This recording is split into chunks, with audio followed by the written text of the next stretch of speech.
Hello all, welcome to my channel. So as to follow your vote today on Facebook, in which I asked you which of the following categories you want be the next lesson on our channel, most of you have voted for grammar category. All of you know that the basic level in grammar category in every language is a vast ocean that never ends. But I wanted to inform you proudly that after teaching all the grammar basic lessons, we have went from beginner to intermediate level in the grammar category. But of course, that doesn't mean we will forget about this level. At the contrary, we will be revising it by including time to time some rules into other lessons or going through details of it.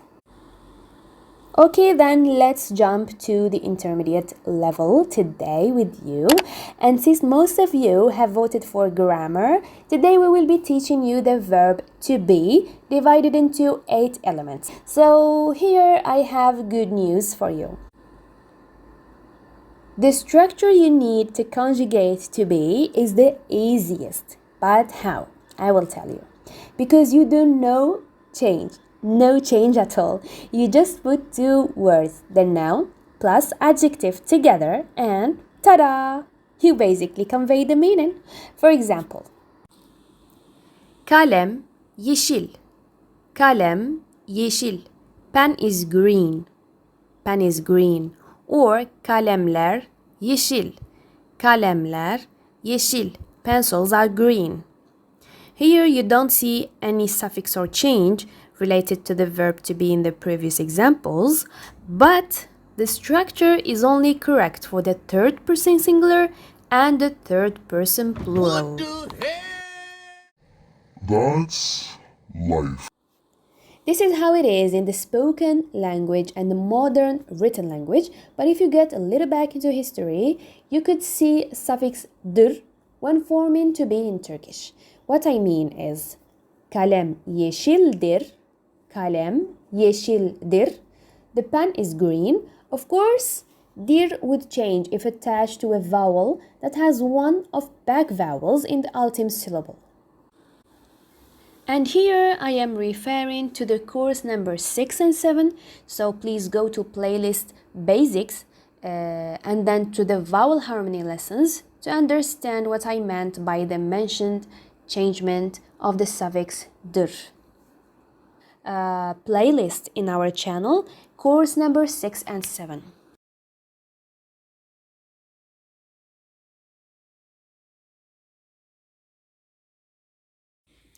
If you have a foreknowledge, you know that Turkish personal pronouns follow a unique pattern. Let's imagine the bell rang. What would you say? In English we say, who is it? In Turkish we say, kim o? Kim o? And then you will answer, benim. Benim. Benim. In English, it's me.